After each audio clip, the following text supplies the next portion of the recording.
Hey there. So this weekend I went to the Midwest Toy and Comic Fest in Bloomington, Illinois, and I thought I'd take a look at what I picked up. So starting off, I've got a couple issues of Walt Simonson's Thor run. I'm kind of collecting these, as I find them for a decent price. These were a couple more I picked up. Still missing a lot of like the key issues from that run, but it's always good to find some. Then I've got a couple issues of Batman Gotham Adventures. I think there's only about 3 issues of this run I'm missing now, so I picked these up. Next, I got this variant to Batman 102. This is the Ghostmaker variant.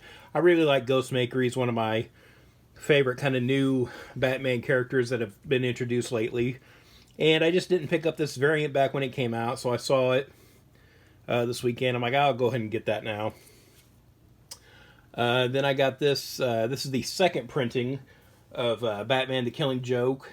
I bought the first print years ago, but all the subsequent printings, the logo is a different color, so this is like the hot pink one here. So that's kind of an easy way to tell which printing it is. I found this Detective 345. Now this is the first appearance of Blockbuster. He's more of a Nightwing villain these days, but this is one it's on my list, so, and I, found it for a decent price. It's in pretty good shape.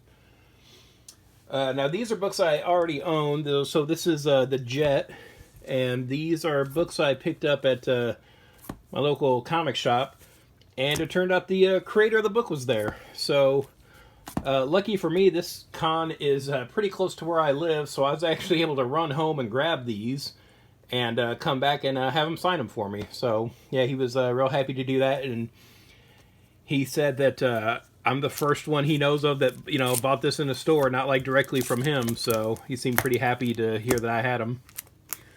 Let's see, what else we got? I picked up some cards. I found a booth selling these Batman trading cards from the 60s for like $1 each, so it's like, well, I'm not going to pass that up. Usually can't find these cards. These cards are hard enough to find on their own anymore, let alone for that cheap. They all have like, these are from like the different series and things, so some of them have descriptions on the back, some of them have puzzle pieces and things like that. But yeah, these are just harder to find kind of things lately, and it's like, yeah, I'll get them for that price. What else do we got? Oh, I got a card here from so this is a store called Articulated Empire. They were set up there. They had a bunch of like Mythic Legions and Cosmic Legions figures, which are really cool, made by the Four Horsemen, but I've just never pulled the trigger on those. If you go to conventions in the Midwest, you've probably seen Brian K. Morris. He is a writer. He's pretty prolific. He usually wearing a fez when you see him at cons. So I picked up this book that he had. It's kind of based on the Golden Age character, the Black Terror. And this is a book. This is a novel. So yeah, I'll definitely check that out. See how that one is. And he gave me a few other bookmarks and things in the bag when I bought this. So he's pretty good about throwing stuff in, and he has a lot of books that, people will probably be interested in, and it's, I know his website is risingtide.pub, so I know that's his company is Rising Tide. Just sort of the, anecdote of a rising tide raises all ships with him.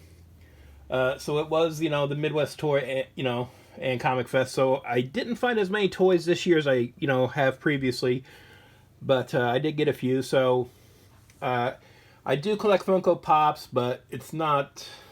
I try to limit myself with them. I pretty much will just pick them up as like souvenirs when I'm traveling. And since it was Batman Day and the Penguin Show just started on Max, I picked up this Oswald Cobblepot from the Batman.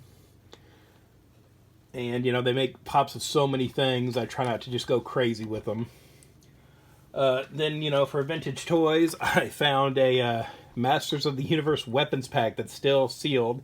The bubble's pretty yellow here and stuff, but, it's complete, and, you got this nice back card art here, showing some of the old figures from back in the day. But yeah, so like we've got the Wonder Armor in here, and the you know, it's the yellow Beastman armor, but everybody used it for Mossman back in the day. So yeah, it's kind of neat seeing this. I kind of wish they would re-release these or do new versions of these with some of the Motu lines they're doing now. But yeah, I saw this and picked up. Yeah, I got it for a decent price. Kind of staying with that theme of He-Man. So I already have this book here. This is the Toys of He-Man and the Masters of the Universe. And this is written by Pixel Dan, who's, you know, a pretty big YouTuber. And he was at the show, so let's see if I can get this all on camera here. So yeah, I took my copy of the book and he signed it for me. And I picked up his action figure he has of his wrestling persona, Spencer Powers, here, and he signed that for me too, and he threw in this trading card. So yeah, I got that. And it, you know, it's neat finally meeting him after been watching his YouTube channel for years and years. The last thing I picked up was there was a vendor there selling popcorn, so I picked up some toffee kettle corn, so I'll try that out, see how that is. I think, let's see. Yeah, so the last thing I have is my wristband from the show. So yeah, not crazy about wristbands just in general with cons. You know what? If they made a badge option for a couple bucks more, I'd probably pay it. Wristbands are just kind of annoying. And a badge is usually like, you know, a nice collectible you can have after the show too. I mean, I'm sure somebody keeps wristbands, but you know, I don't. But yeah, the show was a lot of fun. It's a smaller show. I went to some panels this year, and there weren't a lot of people in there. So if if the show comes around next year and you see somebody you want to meet, come check it out. Because, you know, there's not long lines. This isn't San Diego. You know what I mean? This is a smaller show. It's local for me. But, you know, everybody's real accessible. You can just kind of walk up to their table. There were, you know, voiceover actors there and different celebrities and stuff. So, yeah, just, you know, a good, fun, small show to go to. And, you know, I bought these comics, but there were definitely some big boy comics there that were for sale. I just didn't have that kind of money right now. But, yeah, it's worth checking out. I know you can find them on Facebook. Did you go to the show? Are you watching this? Let me know. Have you been to any other good cons lately? Let me know in the comments below, and thanks for watching.